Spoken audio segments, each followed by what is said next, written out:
தேவராஜ்யத்தின் அழகு, the beauty of the kingdom. தேவராஜ்யத்திற்கு அழகு உண்டா? அதை மாத்திரம் 2 வார்த்தைகள் சொல்லலாம்னு யோசிக்கிறேன். எனக்கு ஞாபகம் வருவது கலாத்தியருக்கு எழுதின நிருபம் 5ஆம் அதிகாரத்தில் மாம்சத்தின் கிரியைகளாவன அப்படின்னு ஒரு நீண்ட பட்டியலை சொல்கிறாரு. அது ஆன்ம தளத்தில், மாம்ச தளத்தில், உறவின் தளத்தில், தன்னில் தானே என்று 4ஆக பிரிக்கலாம். ஆவிக்குரிய தளத்தில் என்னெல்லாம் தவறு நடக்கும், மாம்ச தளத்தில் என்னவெல்லாம் தவறு நடக்கும், உறவுகளின் தளத்தில் என்ன தவறு நடக்கும், நம்முடைய தனிப்பட்ட வாழ்க்கையில் என்னெல்லாம் தவறு நடக்கும் என்பதை குறித்து, குறைவுகள் இருக்கும் என்பதை குறித்து அந்த மாம்சத்தின் கிரியைகளை பற்றிய பட்டியலிடுகிறார். 2வது, அது ஒரு முற்று பெறாத ஒரு பட்டியல். It's an incomplete list. அப்படின்னு அர்த்தம், நிறைய சேர்க்கலான்னு சொல்கிறாரு. மாம்சத்தின் கிரியை ரொம்ப கொடுமையானது. ரோமர் 1ஆம் அதிகாரத்தை எடுத்து வாசித்து பார்த்தீங்கன்னா அங்கேயும் ஒரு பெரிய லிஸ்ட் பண்ணுறார். 23 பட்டியலை சொல்கிறாரு. அதில் என்ன தெரியுமா? பாவம் வேகமாக பரவுன்னு சொல்கிறார். தாங்கள் தீமை செய்வதை விட மற்றவர்களையும் செய்ய தூண்டுவார்கள் சொல்லியிருக்குது. பாவம் பரவுகிற வேகத்தில் பரிசுத்தம் பரவுவதில்லை. உலகத்தான் பிசாசுக்கு வேலை செய்கிற வேகத்தில் நம்ம என்ன செய்யறதில்ல, வேலை செய்யறதில்ல. விட்டா போதும் போயிடுறோம். சரியா? வேகம் செய்ய வேண்டும், விவேகத்தோடு செய்ய வேண்டும். தேவனுக்காக செய்கிறோம் என்று வேலை செய்தோமானால் நாம் இப்பொழுது இருக்கிறது போல இருக்க மாட்டோம்.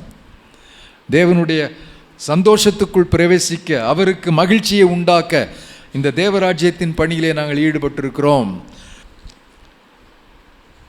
கலாத்தியர்களின் பத்துக்கு நம்ம வருவோம். பாவத்தின் பட்டியலை பற்றி பேசணும். அதில் 5ஆம் அதிகாரத்திற்கு வாருங்கள். நெகட்டிவ்ஸை பற்றி நான் சொன்னேன், நான் அதை பற்றி நான் பேச போகிறதில்ல. I'm going to list out the positives. ஆவியின் கனியோ கான்ட்ராஸ்ட் பண்ணுறாரு. மாம்சத்தின் கிரியைகளை பட்டியலிட்டு விட்டு ஆவியின் கனியோ பாராம தெரியுமா? அன்பு, சந்தோஷம், சமாதானம், நீடிய பொறுமை, தயவு, நற்குணம், விசுவாசம், சாந்தம், இச்சை அடக்கம். இதெல்லாம் நமக்கு இருந்தால் நம்ம ராஜ்யத்தின் புத்திரர். இதெல்லாம் இருக்கான்னு கொஞ்சம் பாருங்கள். இதில் ஏதாவது 1 2வது அவுட் அடிக்கான்னு பாருங்கள். அவுட் அடிக்கிறதுனா தெரியுமா? சொல்ல முடியாது அப்படின்றது. இன்னொரு முறை சொல்லலாமா? கொஞ்சம் சத்தமாக சொன்னீங்கன்னா இது எல்லார் காதலையும் விழும். அன்பு, சந்தோஷம், சமாதானம், நீடிய தயவு, நற்குணம், விசுவாசம், சாந்தம், இச்சை அடக்கம். இது நம்மகிட்ட இருக்குதா? இதுக்கும் என்ன தேவனுடைய ராஜ்யத்தின் குணத்திற்கும் சில தேவனுடைய மனிதர் என்ன சொல்கிறாங்க, ஒவ்வொன்றுக்கும் ஒரு தனித்த குணம் உண்டுன்னு சொல்கிறாங்க. சிலர் என்ன சொல்கிறாங்க, ஒரே பழமாக இருப்பதினால் அந்த அன்பு என்னும் பழத்தின் சுளைகள் அப்படின்னு சொல்கிறாங்க. ஆரஞ்சு பார்த்துருக்கீங்களா? அதில் 11 இருக்குன்னு சில சொல்கிறாங்க. எத்தனை சுளை இருக்குன்னு தெரில. உங்கள் ஆரஞ்சில் 20 கூட இருக்கலாம். சரிதானா? இந்த ஆரஞ்சில் எத்தனை சுளை தான்? 9 சுளை தான். அந்த 9 சுளையினுடைய தன்மை என்ன? அன்பின் பொருத்தத்தில் வெளிப்படுவது என்று சொல்கிறார். ரொம்ப சுருக்கமாக சொல்ல போகிறேன். முதலாவது அன்பு. அன்பு எப்படியெல்லாம் பரிணமிக்கும், தன்னை வெளிப்படுத்தும் என்றால், அன்பு இருக்கும் இடத்தில் கொண்டாட்டம் இருக்கும், சந்தோஷம் இருக்கும், செலிப்ரேஷன். அன்பின் கொண்டாட்டம் தான் சந்தோஷம். நிறைய விசுவாசிகள்கிட்ட ஒரு காலத்தில் ரட்சிப்புப்பட்ட போது ரொம்ப சந்தோஷமாக இருப்பாங்க. அப்புறம் என்ன ஆயிரும், இப்போ ரொம்ப மெச்சூர் ஆகிட்டாங்கன்னு நினைப்பீங்க. அங்கே குடத்தில் ஒன்றும் இல்லை, பொங்குறதுக்கு ஒன்றும் இல்லை, எல்லாம் வறண்டே ஆயிடுச்சு. பொங்கி பொங்கி பொங்கி பொங்கி பொங்கி வழிதேன்னு பாடுவாங்க பார்த்துக்கிறீங்களா? நீங்கள் பாடினது இல்லையா அந்த பாட்டு? எல்லாமே வளைஞ்சு போயிட்டு உள்ளுக்குள்ளே என்ன இல்லை, குடத்துக்குள்ளே ஒன்றுமே இல்லை. அந்த நிலைமைக்கு நம்ம வந்துடக்கூடாது. சந்தோஷம். ஆண்டவரை தினமும் தேடும்போது சந்தோஷம் இருக்கும். இல்லை என்றால், ஒரு கதை கேட்டிருக்கீங்களா? ஒருத்தன் ஏசாமி படத்தை வரையணும்னு வரைஞ்சானா, அதே நபரை கடைசியில் யூதாஸுக்கும் வரைஞ்சானா. அந்த கதை மாதிரி ஆகிடக்கூடாது. ஏன்னா கொஞ்ச நாளுக்கு அப்புறம் உலகம் சுற்றி பார்த்தா அதே ஆள் தான் வந்திருக்கான். யூதாஸுக்கு அவனை கொண்டு வச்சானா, யோ நீ தான் இயேசுநாதருக்கு நீ தான் யூதாஸுக்கு, ஆமாம் மாறிட்டேன் அப்படின்னானா, உஜாலாவுக்கு மாறிட்டேன்ன மாதிரி. அந்த நிலைமை உங்களுக்கும் எனக்கும் வந்துடக்கூடாது. அப்போ தினம் கொண்டாட்டமாக இருக்குமானால் அந்த அன்பு என்ன செய்யும்? வற்றாமல் இருக்கும். இந்த அன்பு நம்முடைய இருதயங்களில் பரிசுத்தாவியானவரால் ஊற்றப்பட்டு இருக்கிறது அப்படின்னு ரோமர் 5:5 சொல்லப்பட்டிருக்கிறது. அதனுடைய பொருள் என்ன? தேவன் அன்பை ஊற்றிவிட்டார். One time investment. அந்த அன்பு பொங்குமாம் கடல், பொங்கிக் கொண்டே இருக்கும், அள்ள அள்ள வந்து கொண்டிருக்கும். அது ஒரு வற்றாத ஜீவ நீரூற்று. ஏனென்றால் தேவன் அன்பாகவே இருக்கிறார். அதை ஆண்டவருக்கு தொடர்பு படுத்துவதனால் அன்பு வற்றாதது.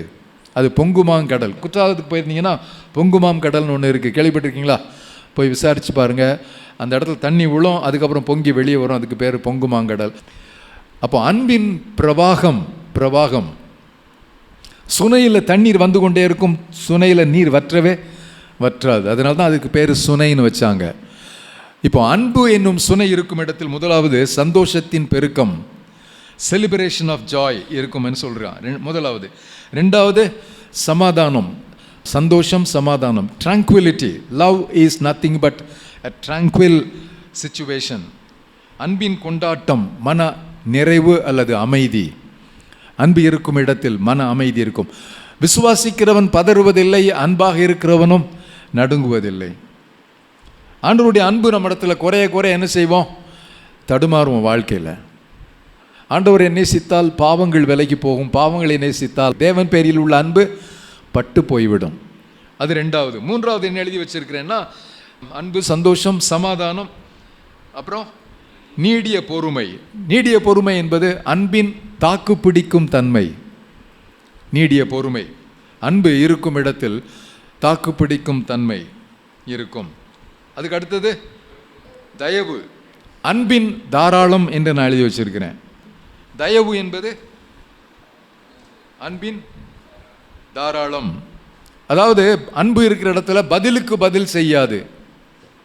இட் இஸ் நாட் ரிட்டாலியேட்டரி, பதில் செய்யாது. அதுக்கப்புறம் அடுத்தது நற்குணம் என்பது தீமை செய்தவர்களுக்கு நன்மை செய்கிறேன். நற்குணம் என்பது என்னது? தீமைக்கு நன்மை செய்வது. உள்வாங்கிட்டு அமைதியாக பதில் செய்யாமல் இருக்கிறது ஒன்று, அதுக்கப்புறம் தீமைக்கு நன்மை செய்வது. நீடிய பொறுமை, தயவு, நற்குணம், இந்த மூன்றுமே மிக முக்கியமானது. இது சமூக உறவிலே இருப்பது.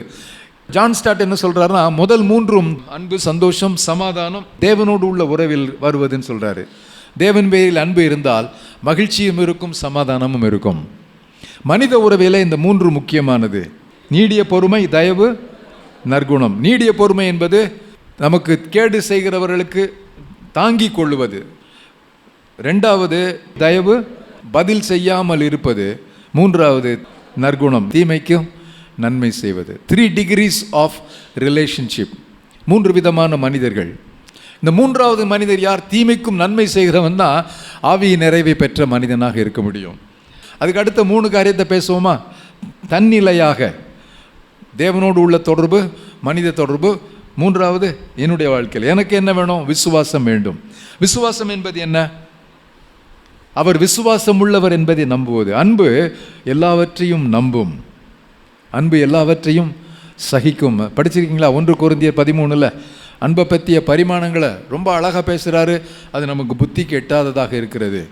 அன்பின் பரிமாணம் அது. விசுவாசம், நான் விசுவாசிக்கிறவர் இன்னார் என்று அறிவேன். Faith is not an abstract. Faith is always upon somebody. He is trustworthy. நம்பிக்கைக்குரியவராகினால் அவரை விசுவாசிக்கிறேன். யோவான் எழுதின சுவிசேஷத்தில் எல்லாம் விசுவாசம் என்கிற வார்த்தை தனித்து வரவில்லை. Faith on Jesus Christ. இயேசு கிறிஸ்துவை பற்றும் விசுவாசம்.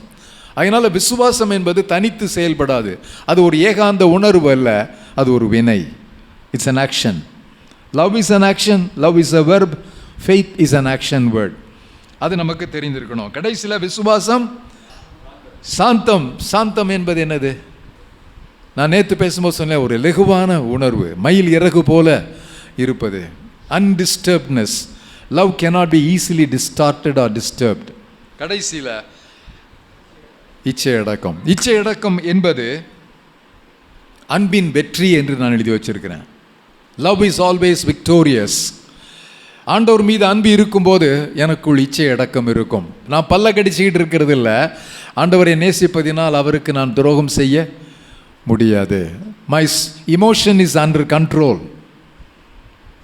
கோபம் கொண்டாலும் பாவம் செய்யாதீர்கள். அன்றைக்கி பேசும்போது சொன்னேன் இல்லையா, my emotion is under my control. உணர்ச்சிகளினால் ஆளப்படுவதல்ல, உணர்ச்சிகளை ஆளுவது. அப்போ செல்ஃப் கண்ட்ரோல் என்பது என்ன? இச்சை அடக்கம், இச்சையின் மீது ஆளுமை. அது வாழ்க்கையின் வெற்றிக்கு அடையாளம். அன்பு இருக்கும் இடத்தில் வெற்றி உண்டு, நிம்மதி உண்டு. பதிலுக்கு பதில் செய்கிற குணம் இருக்காது. அன்பு கொண்டாடும், அன்பு சமாதானத்தோடு இருக்கும். இது தேவனுடைய ராஜ்யத்திற்கான அழகு. இதில் என்ன தெரியுமா நம்ம செய்யணும்? ஒருத்தருக்கு ஒருத்தர் இதில் நம்ம ஒத்தாசையாக இருக்கணும். சொல்கிறதுக்கெல்லாம் நல்லா இருக்குது. உங்கள்கிட்ட அன்பு இல்லைன்னு என்கிட்ட சொன்னீங்கன்னா எப்படி இருக்கும்? ஒருவர் அன்பை அனல் மூட்டி விட வேண்டும், தூண்டி விட வேண்டும். இதை நம்ம செய்கிறதுக்கு பழகணும். தேவாவியால் தூண்டப்பட்டவர் அனலான மக்கள், மீட்பர் இயேசுவின் சிநேகமானவர் அனலான மக்கள், தேவ கட்டளை கீழ்ப்படிந்தவர் அனலான மக்கள், வானளாவிய காட்சி பெற்றவர் அனலான மக்கள். அபாகா அபாகா அபாகா அபாகா அபாகா அபாகா அபாகா அபாகா அபாகா அபாகா.